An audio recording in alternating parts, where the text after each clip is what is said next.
사랑하는 성도님들, 믿음의 가족 여러분, 오늘 이 귀한 시간에 여러분과 함께 하나님의 말씀을 나눌 수 있어서 참으로 감사합니다. 혹시 성경을 읽다가 이런 생각 해보신 적 있으십니까? 창세기부터 요한계시록까지 무려 66권, 1000년이 넘는 기간 동안 기록된 방대한 말씀들을 보면서 도대체 어디서부터 어떻게 이해해야 할지 막막하셨던 경험 말입니다.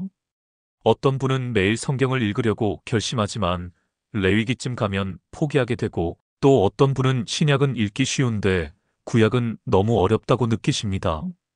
특히 우리 작년 세대 성도님들은 평생 신앙생활을 하셨어도 성경 전체의 흐름을 한 번에 정리해서 이해하기가 쉽지 않으셨을 겁니다. 그런데 사랑하는 성도님들, 오늘 이 시간이 바로 그 문제를 해결하는 시간이 될 것입니다. 성경 66권의 핵심 메시지와 흐름을 단숨에 이해할 수 있는 4가지 중요한 관점을 여러분과 나누고자 합니다.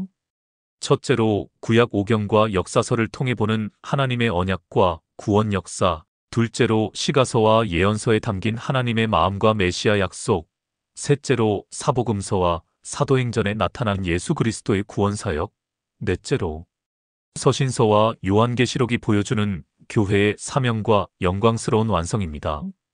이 4가지 관점으로 성경을 바라보시면 지금까지 단편적으로만 이해하셨던 말씀들이 하나의 아름다운 구원 이야기로 연결되는 놀라운 경험을 하시게 될 것입니다. 그렇다면 지금부터 함께 성경 66권의 놀라운 여정을 시작해 보시겠습니까? 첫 번째로 구약 오경과 역사서를 통해 보는 하나님의 언약과 구원 역사에 대해 말씀드리겠습니다. 사랑하는 성도님들, 성경의 첫 5권인 모세오경은 모든 성경의 토대가 됩니다. 창세기는 이렇게 시작합니다. 태초에 하나님이 천지를 창조하시니라. 창세기 1장 1절 말씀입니다. 이 짧은 한 문장 속에 우주의 기원과 인간 존재의 의미, 그리고 모든 역사의 주인이 누구신지가 분명하게 선포되어 있습니다. 창세기는 크게 2부분으로 나뉩니다. 1장부터 11장까지는 태초의 창조와 인간의 타락, 그리고 바벨탑 사건까지 인류 전체의 이야기를 다룹니다. 하나님께서 완전한 세상을 창조하셨지만 아담과 하와의 불순종으로 죄가 세상에 들어왔고, 그 결과 인간은 하나님과 분리되었습니다. 하지만 하나님은 거기서 포기하지 않으셨습니다. 여자의 후손이 뱀의 머리를 상하게 할 것이라는 창세기 3장 15절의 약속, 이것이 바로 성경 전체를 관통하는 구원의 첫 약속입니다. 그리고 12장부터 50장까지는 아브라함과 이삭과 야곱과 요셉으로 이어지는 족장 시대의 이야기입니다. 하나님께서는 아브라함을 부르시면서 이렇게 말씀하셨습니다.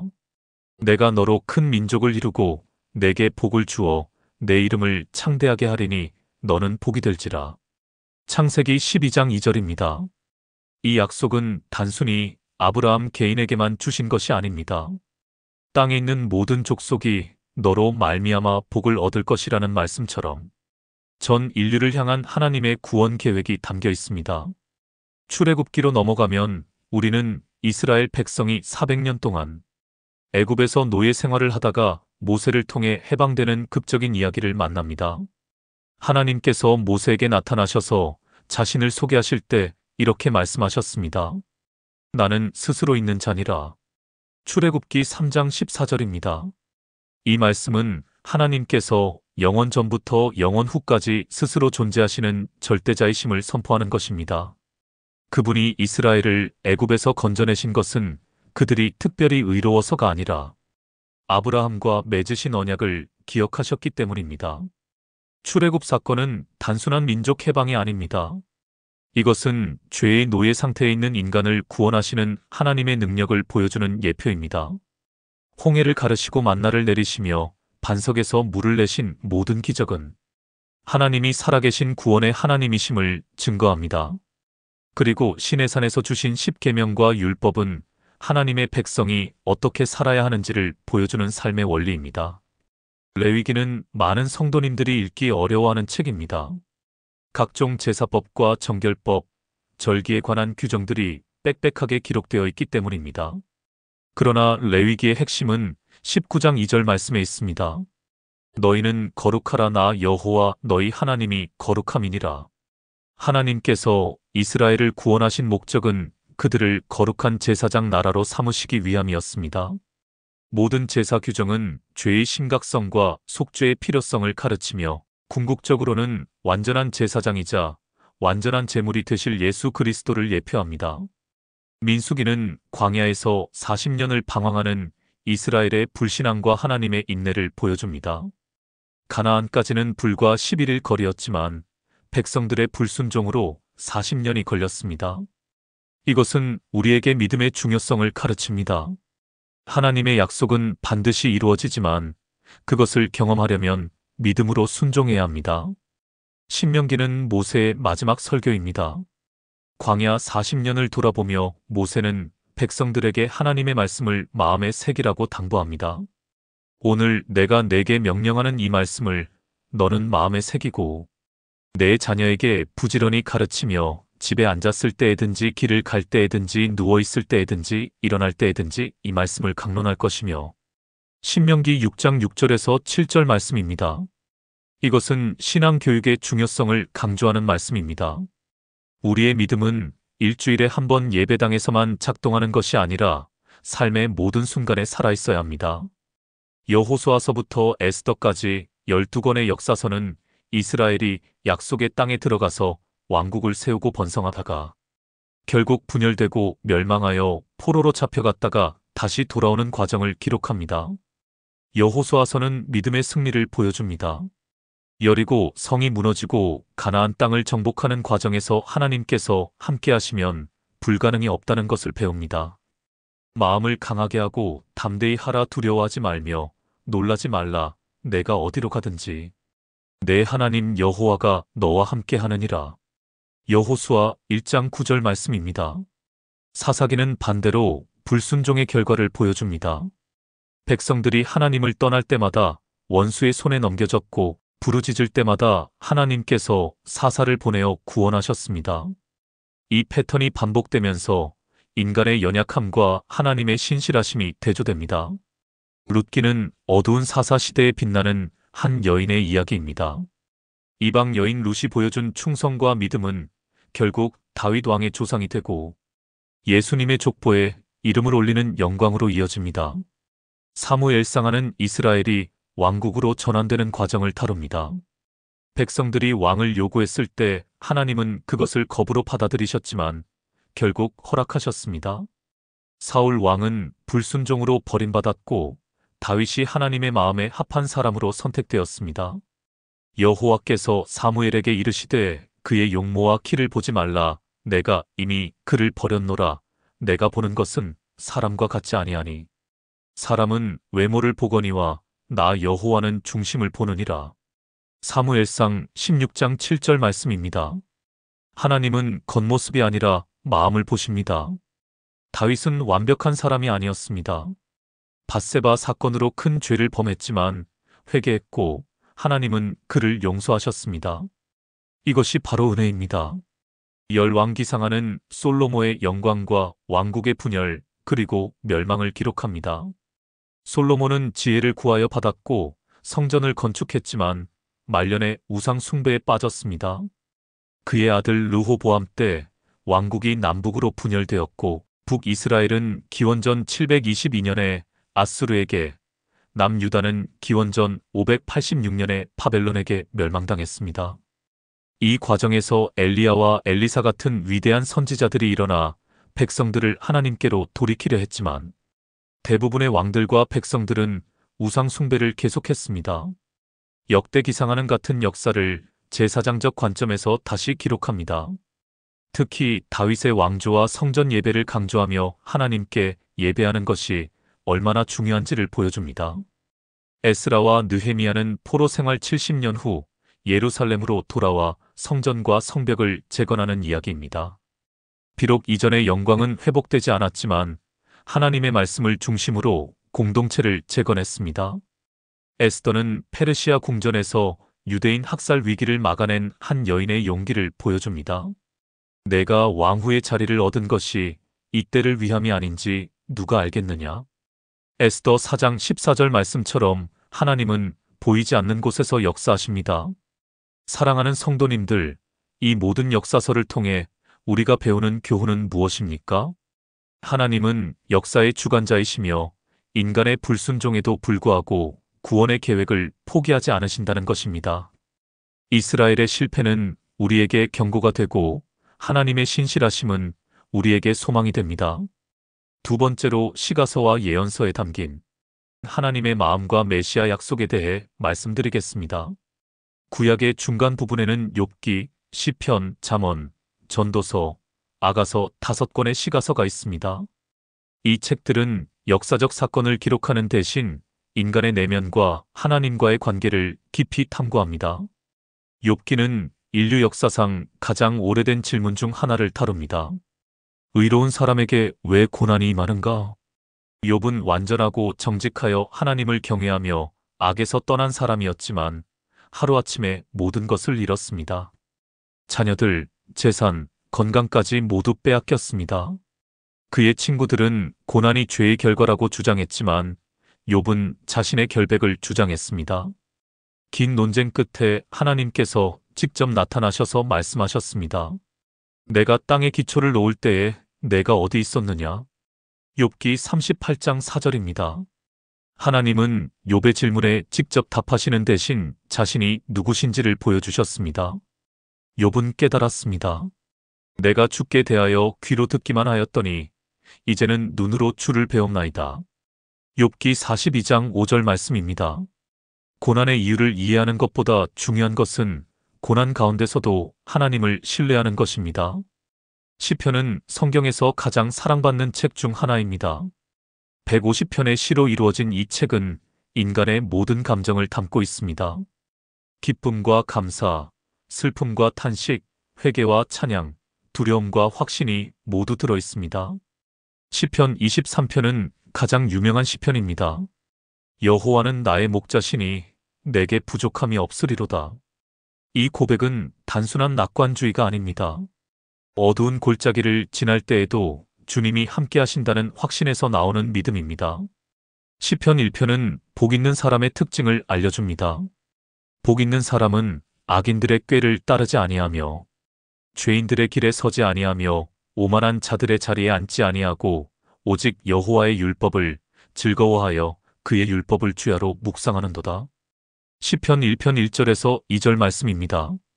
진정한 복은 재물이나 명예가 아니라 하나님의 말씀 안에 거하는 것입니다. 시편 51편은 다윗이 밧세바와 범죄한 후 쓴 회개의 시입니다. 하나님이여 주의 인자를 따라 내게 은혜를 베푸시며 주의 많은 긍휼을 따라 내 죄악을 지워주소서. 시편 51편 1절입니다. 진정한 회개는 변명이 아니라 자신의 죄를 인정하고 하나님의 긍휼을 구하는 것입니다. 시편 119편은 가장 긴 시편으로 하나님의 말씀에 대한 사랑을 노래합니다.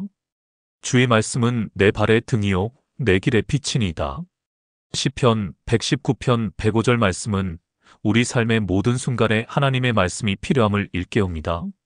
잠언은 솔로몬의 지혜를 담은 책입니다. 31장에 걸쳐 일상생활의 모든 영역에서 어떻게 하나님을 경외하며 살아야 하는지를 가르칩니다. 여호와를 경외하는 것이 지식의 근본이거늘 미련한 자는 지혜와 훈계를 멸시하느니라. 잠언 1장 7절입니다.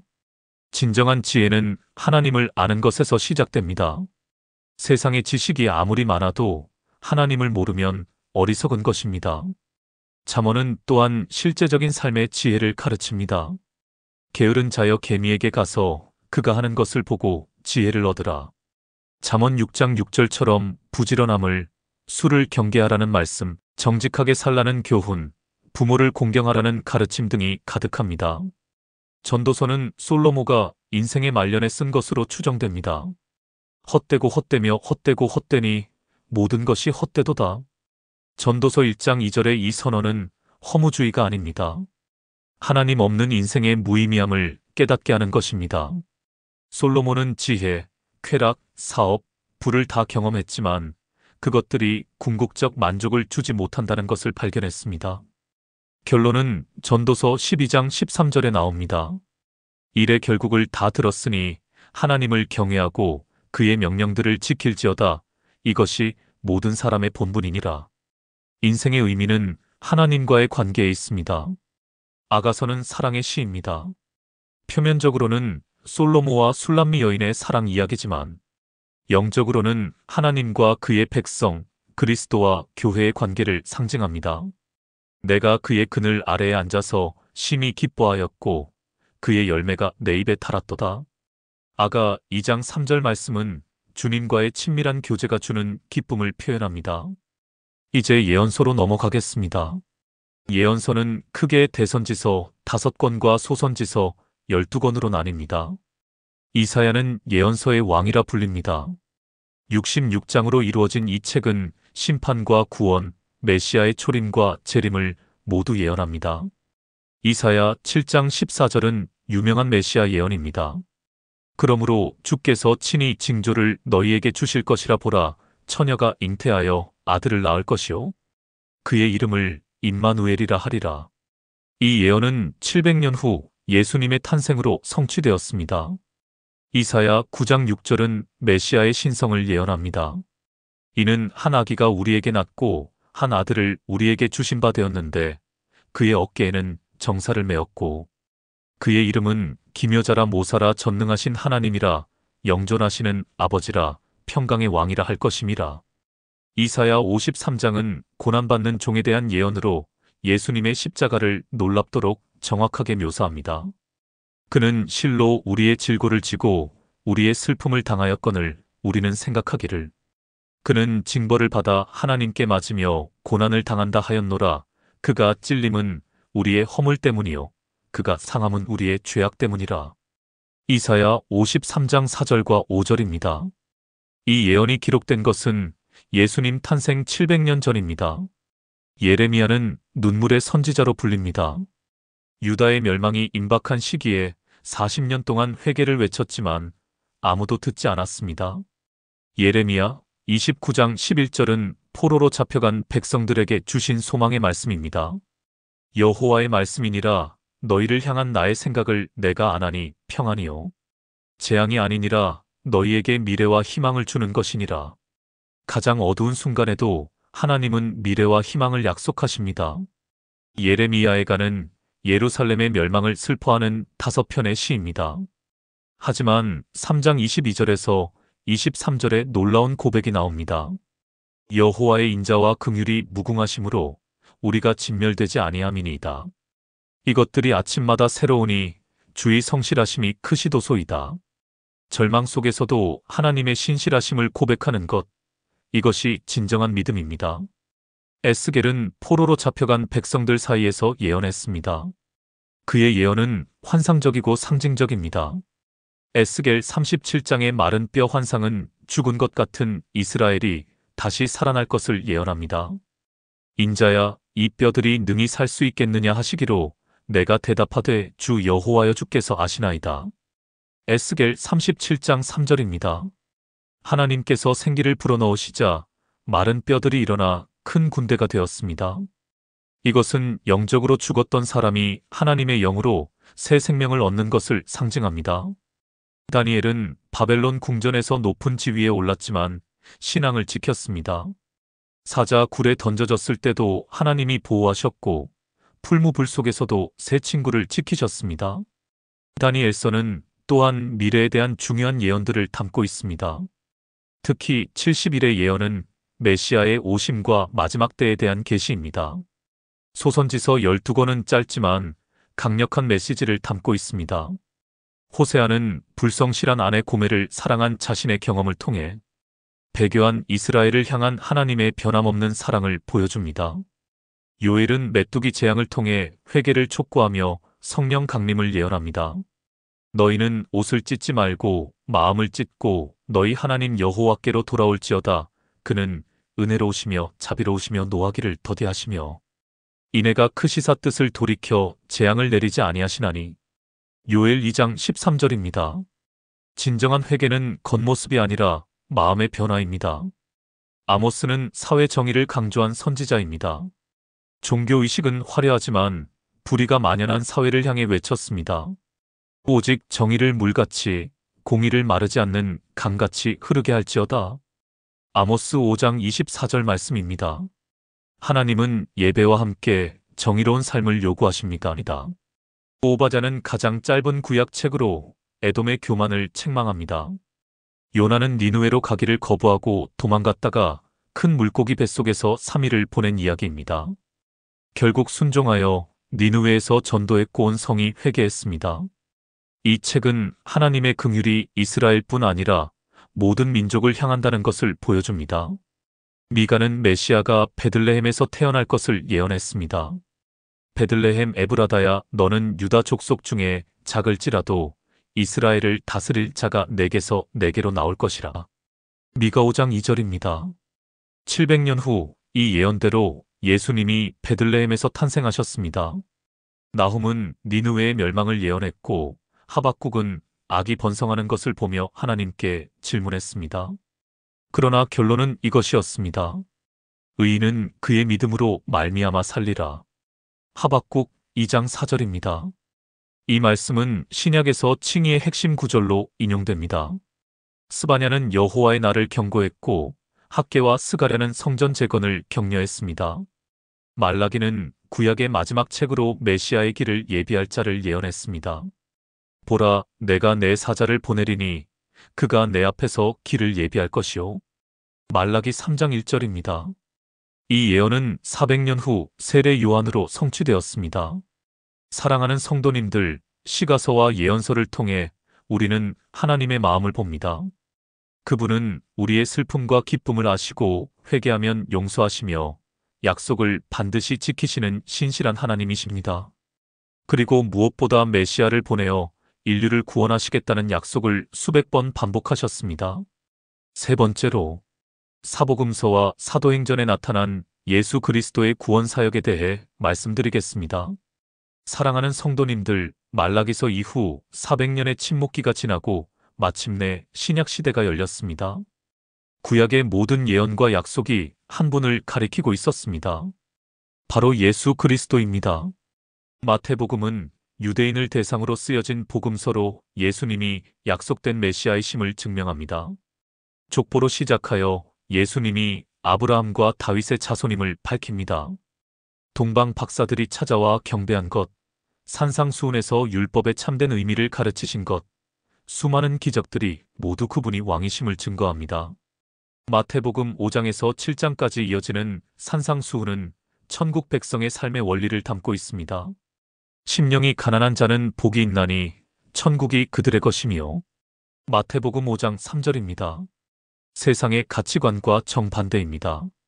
가난한 자, 애통하는 자, 온유한 자, 의에 줄이고 목마른 자, 긍휼히 여기는 자, 마음이 청결한 자, 화평하게 하는 자, 의를 위하여 박해를 받는 자가 복이 있다고 하십니다. 예수님은 또한 기도에 대해 가르치셨습니다. 그러므로 너희는 이렇게 기도하라. 하늘에 계신 우리 아버지여, 이름이 거룩히 여김을 받으시오며 나라가 임하시오며 뜻이 하늘에서 이루어진 것 같이 땅에서도 이루어지이다. 마태복음 6장 9절과 10절의 주기도문입니다. 이 기도는 하나님을 아버지로 부르는 친밀함과 그분의 뜻을 구하는 순종, 그리고 일용할 양식과 용서를 구하는 겸손을 담고 있습니다. 마가복음은 가장 짧은 복음서로 로마인을 위해 쓰여졌습니다. 예수님을 섬기는 종으로 묘사하며 그분의 행동과 사역에 초점을 맞춥니다. 인자가 온 것은 섬김을 받으려 함이 아니라 도리어 섬기려 하고 자기 목숨을 많은 사람의 대속물로 주려 함이니라. 마가복음 10장 45절입니다. 하나님의 아들이 종의 모습으로 오셔서 우리를 섬기고 목숨까지 주셨습니다. 이것이 복음의 핵심입니다. 누가복음은 의사 누가가 헬라인을 위해 쓴 복음서입니다. 예수님의 인성을 강조하며 완전한 인간으로서의 예수님을 보여줍니다. 탄생 이야기를 가장 자세히 기록했고 여성과 소외된 자들을 향한 예수님의 관심을 많이 다룹니다. 누가복음 15장의 세 비유, 잃어버린 양과 잃어버린 은전과 탕자의 비유는 죄인 한 명을 찾으시는 하나님의 열심을 보여줍니다. 이와 같이 너희에게 이르노니 죄인 한 사람이 회개하면 하늘에서는 회개할 것 없는 의인 99으로 말미암아 기뻐하는 것보다 더하리라. 누가복음 15장 7절입니다. 하나님은 잃어버린 한 영혼을 찾기 위해 모든 것을 다 하십니다. 요한복음은 가장 신학적인 복음서입니다. 예수님의 신성을 강조하며 그분이 하나님이심을 선포합니다. 태초에 말씀이 계시니라. 이 말씀이 하나님과 함께 계셨으니 이 말씀은 곧 하나님이시니라. 요한복음 1장 1절입니다. 말씀이 육신이 되어 우리 가운데 거하심에 우리가 그의 영광을 보니 아버지의 독생자의 영광이요 은혜와 진리가 충만하더라. 요한복음 1장 14절은 성육신의 신비를 선포합니다. 영원하신 하나님의 아들이 인간의 몸을 입고 이 땅에 오셨습니다. 요한복음은 7가지 표적과 7가지 나는 이다 선언을 기록합니다. 나는 생명의 떡이니, 나는 세상의 빛이니, 나는 양의 문이니, 나는 선한 목자니, 나는 부활이요 생명이니, 나는 길이요 진리요 생명이니, 나는 참포도나무니. 이 선언들은 모두 예수님이 우리 삶의 모든 필요를 채우시는 분임을 보여줍니다. 요한복음 3장 16절은 성경에서 가장 유명한 구절입니다. 하나님이 세상을 이처럼 사랑하사 독생자를 주셨으니 이는 그를 믿는 자마다 멸망하지 않고 영생을 얻게 하려 하심이라. 이 한 구절에 복음 전체가 요약되어 있습니다. 하나님의 사랑, 예수님의 희생, 믿음을 통한 구원, 영생의 약속이 모두 담겨 있습니다. 네 복음서는 모두 예수님의 십자가 죽음과 부활로 끝납니다. 이것이 복음의 절정입니다. 예수님은 아무 죄 없이 십자가에 달리셔서 우리의 죄를 대신 짊어지셨습니다. 다 이루었다. 요한복음 19장 30절에서 예수님이 마지막으로 외치신 이 말씀은 구원 사역이 완성되었음을 선포합니다. 그리고 사흘 만에 부활하셨습니다. 무덤이 비어 있었고 부활하신 예수님을 500명 이상이 목격했습니다. 부활은 기독교 신앙의 핵심입니다. 그리스도께서 만일 다시 살아나지 못하셨으면 우리가 전파하는 것도 헛것이요 또 너희 믿음도 헛것이며. 고린도전서 15장 14절입니다. 그러나 예수님은 부활하셨고 그것이 우리의 소망입니다. 사도행전은 부활하신 예수님이 승천하신 후 성령이 강림하고 교회가 탄생하며 복음이 예루살렘에서 시작하여 로마까지 전파되는 과정을 기록합니다.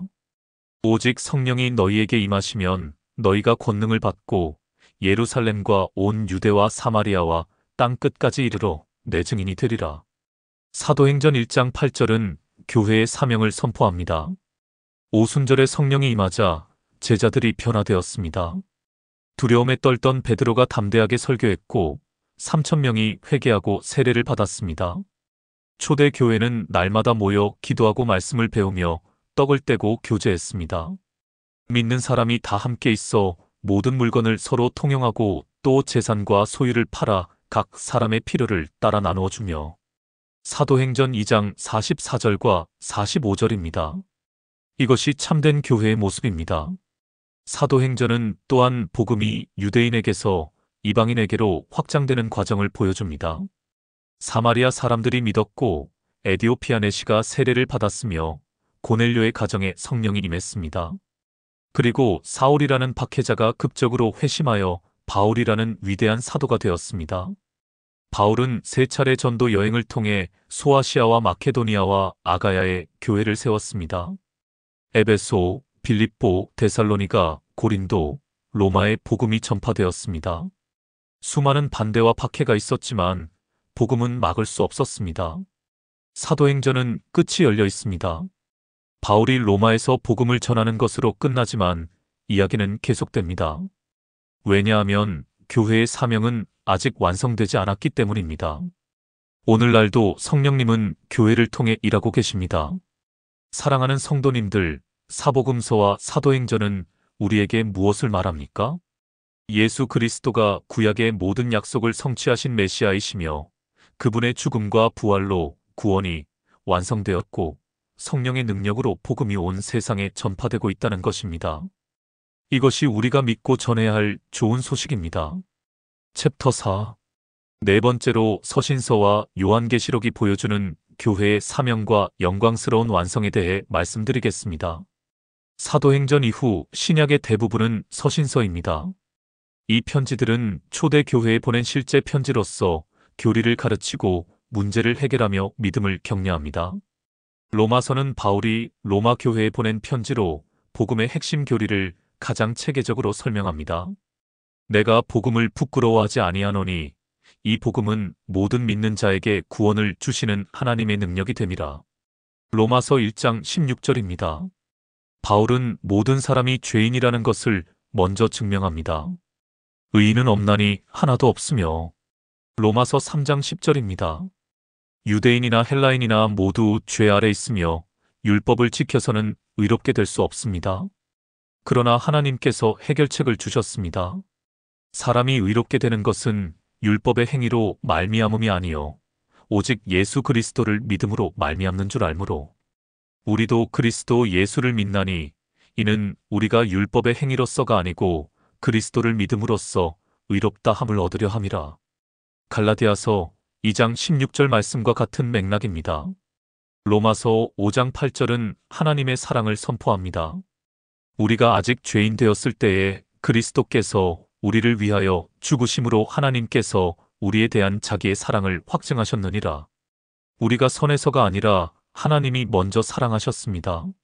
로마서 8장은 성령 안에서의 승리의 삶을 다룹니다.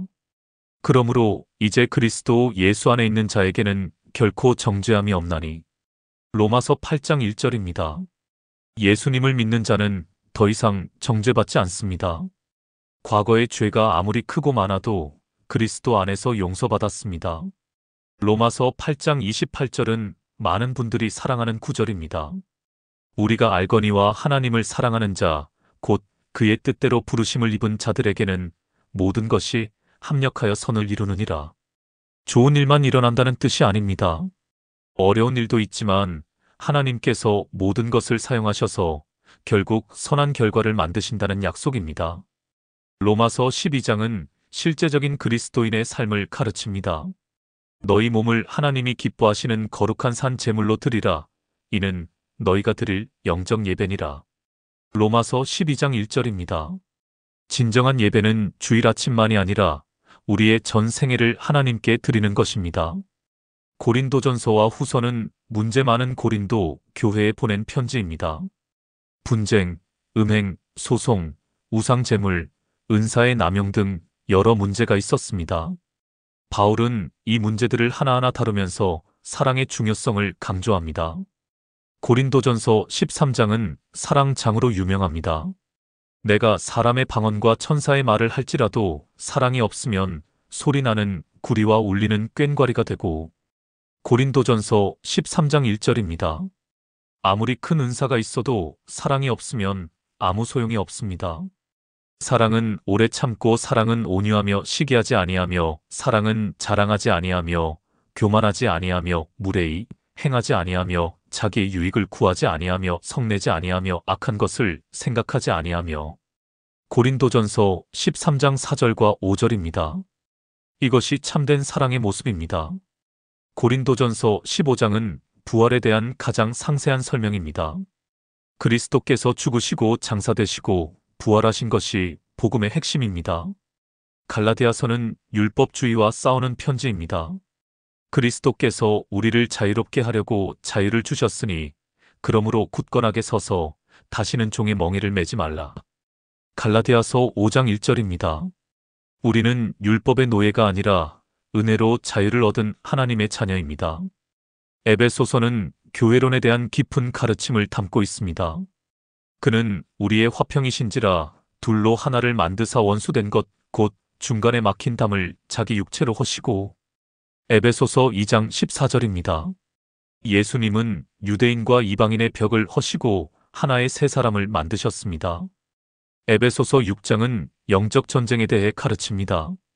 우리의 씨름은 혈과 육을 상대하는 것이 아니요 통치자들과 권세들과 이 어둠의 세상 주관자들과 하늘에 있는 악의 영들을 상대함이라. 에베소서 6장 12절입니다.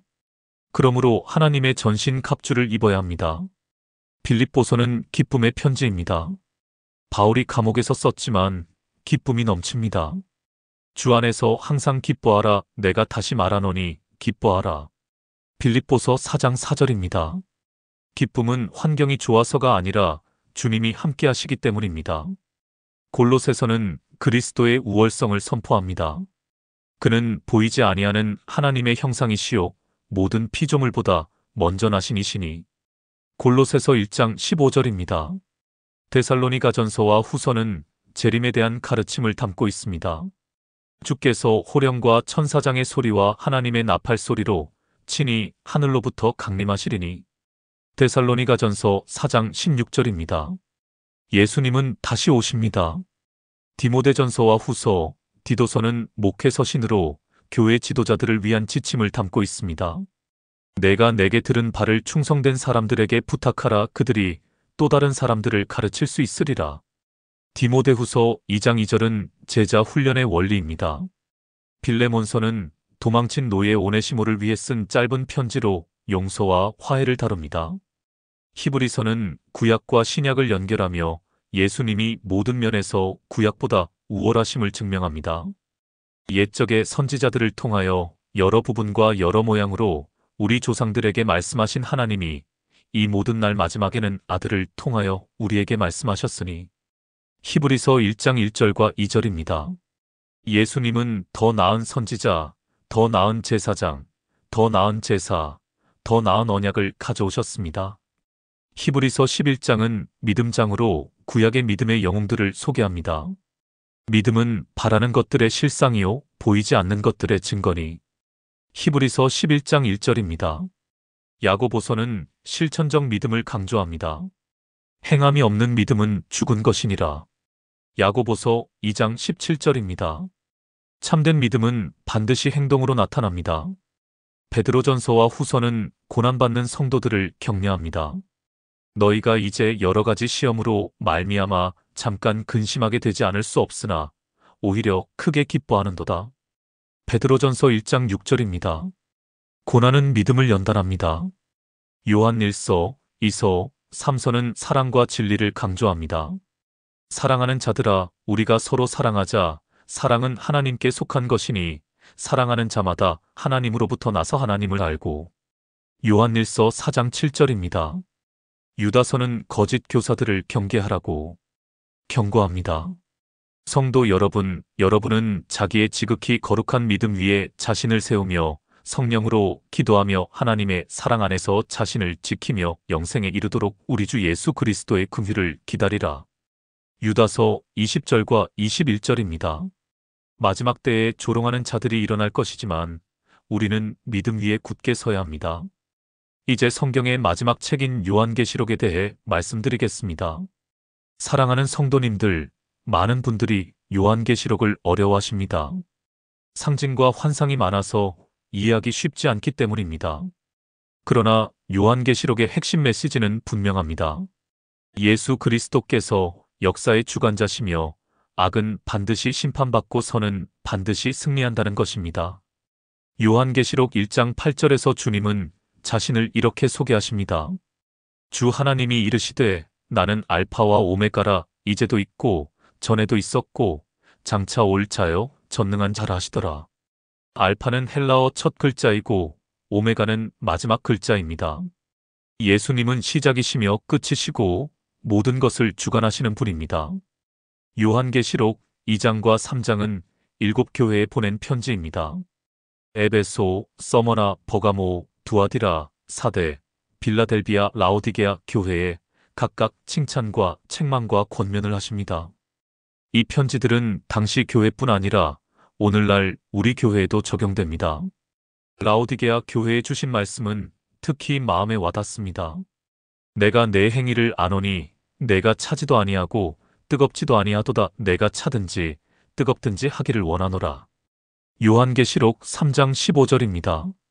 미지근한 신앙은 주님을 슬프게 합니다. 그러나 주님은 문 밖에 서서 두드리시며 초대를 기다리십니다. 볼지어다 내가 문 밖에 서서 두드리노니 누구든지 내 음성을 듣고 문을 열면 내가 그에게로 들어가 그와 더불어 먹고 그는 나와 더불어 먹으리라. 요한계시록 3장 20절입니다. 주님은 강제로 들어오지 않으십니다. 우리가 마음 문을 열기를 기다리십니다. 4장부터는 하늘의 환상이 펼쳐집니다. 보좌에 앉으신 하나님과 어린 양 예수님께 천사들과 장로들과 생물들이 경배합니다. 거룩하다, 거룩하다, 거룩하다. 주 하나님 곧 전능하신 이여 전에도 계셨고 이제도 계시고 장차 오실 이시로다. 요한계시록 4장 8절입니다. 일곱 인과 일곱 나팔과 일곱 대접의 심판이 이어집니다. 이것은 마지막 때에 이 땅에 임할 무서운 재앙들을 상징합니다. 그러나 이 심판 가운데서도 하나님의 백성은 보호받습니다. 14만 4천 명이 입맞은 것과 흰 옷 입은 큰 무리가 나타나는 것은 구원받은 성도들을 상징합니다. 요한계시록 12장은 여자와 용의 전쟁을 보여줍니다. 용은 사탄을 상징하고 여자는 하나님의 백성을 상징합니다. 그러나 결국 용은 패배합니다. 우리 형제들을 참소하던 자, 곧 우리 하나님 앞에서 밤낮 참소하던 자가 쫓겨났도다. 요한계시록 12장 10절입니다. 13장은 짐승이 나타나 성도들을 박해하는 것을 보여줍니다. 이것은 적그리스도를 상징합니다. 성도들의 인내와 믿음이 여기 있느니라. 요한계시록 13장 10절입니다. 어려운 시기가 와도 끝까지 믿음을 지켜야 합니다. 14장부터는 심판과 구원이 교차로 나타납니다. 바벨론의 멸망은 악한 세상 체제의 종말을 상징합니다. 그녀가 스스로 영화롭게 하며 사치하게 지내던 만큼 그만큼 고통과 애통으로 갚아주라. 요한계시록 18장 7절입니다. 하나님을 대적하던 모든 세력은 반드시 심판받습니다. 19장은 어린 양의 혼인잔치를 보여줍니다. 할렐루야, 주 우리 하나님 곧 전능하신 이가 통치하시도다. 우리가 즐거워하고 크게 기뻐하며 그에게 영광을 돌리세. 어린 양의 혼인 기약이 이르렀고 그의 아내가 자신을 준비하였으므로. 요한계시록 19장 6절과 7절입니다. 교회는 그리스도의 신부로서 주님을 맞이할 준비를 해야 합니다.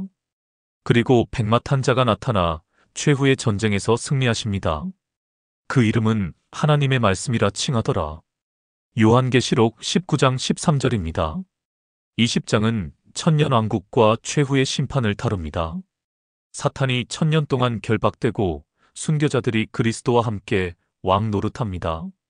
1000년 후 사탄이 잠깐 풀려나지만 결국 불과 유황못에 던져집니다. 그리고 큰 흰 보좌 심판이 있습니다. 또 내가 죽은 자들이 큰 자나 작은 자나 그 보좌 앞에 선 것을 보니 책들이 펴있고 또 다른 책이 펴졌으니 곧 생명책이라 죽은 자들이 자기 행위를 따라 책들에 기록된 대로 심판을 받으니. 요한계시록 20장 12절입니다. 누구든지 생명책에 기록되지 못한 자는 불못에 던져집니다. 이것이 둘째 사망입니다. 21장과 22장은 성경의 가장 아름다운 부분입니다. 새 하늘과 새 땅이 나타납니다. 또 내가 새 하늘과 새 땅을 보니 처음 하늘과 처음 땅이 없어졌고 바다도 다시 있지 않더라. 요한계시록 21장 1절입니다. 거룩한 성새 예루살렘이 하늘에서 내려옵니다. 이것은 완성된 하나님 나라를 상징합니다. 내가 들으니 보좌에서 큰 음성이 나서 이르되 보라, 하나님의 장막이 사람들과 함께 있음에 하나님이 그들과 함께 계시리니 그들은 하나님의 백성이 되고 하나님은 친히 그들과 함께 계셔서. 요한계시록 21장 3절입니다. 창세기에서 깨어진 하나님과 인간의 관계가 마침내 완전히 회복됩니다. 모든 눈물을 그 눈에서 닦아주시니 다시는 사망이 없고 애통하는 것이나 곡하는 것이나 아픈 것이 다시 있지 아니하리니 처음 것들이 다 지나갔음이러라. 요한계시록 21장 4절입니다. 이 얼마나 아름다운 약속입니까? 더 이상 눈물도 죽음도 슬픔도 고통도 없는 세상입니다. 보좌에 앉으신 이가 이르시되 보라, 내가 만물을 새롭게 하노라 하시고 또 이르시되 이 말은 신실하고 참되니 기록하라 하시고. 요한계시록 21장 5절입니다. 하나님께서 모든 것을 새롭게 만드십니다. 새 예루살렘은 찬란한 보석으로 장식되어 있고 성전이 없습니다. 왜냐하면 주 하나님 곧 전능하신 이와 어린 양이 그 성전이시기 때문입니다. 또 그 성은 해나 달의 비침이 쓸데없으니 이는 하나님의 영광이 비치고 어린 양이 그 등불이 되심이라. 요한계시록 21장 23절입니다. 생명수 강이 흐르고 생명나무가 열매를 맺습니다. 다시 저주가 없으며 하나님과 그 어린 양의 보좌가 그 가운데에 있으리니 그의 종들이 그를 섬기며. 요한계시록 22장 3절입니다. 우리는 영원히 주님을 섬기며 그분의 얼굴을 볼 것입니다. 다시 밤이 없겠고 등불과 햇빛이 쓸데없으니 이는 주 하나님이 그들에게 빛이심이라 그들이 세세토록 왕노릇하리로다. 요한계시록 22장 5절입니다. 성경은 이렇게 끝납니다.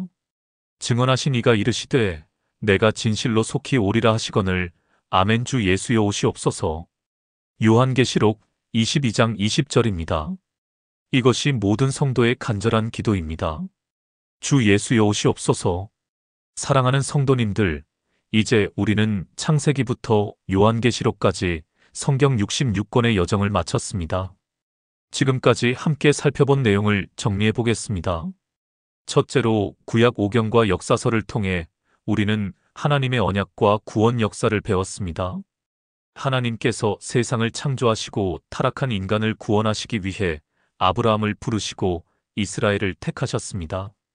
애굽에서 건져내시고 시내산에서 율법을 주시고 약속의 땅으로 인도하셨습니다.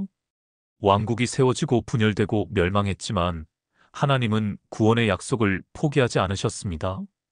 둘째로 시가서와 예언서를 통해 우리는 하나님의 마음과 메시아 약속을 발견했습니다. 욥기와 시편과 잠언은 인간의 내면과 하나님과의 관계를 깊이 탐구했습니다.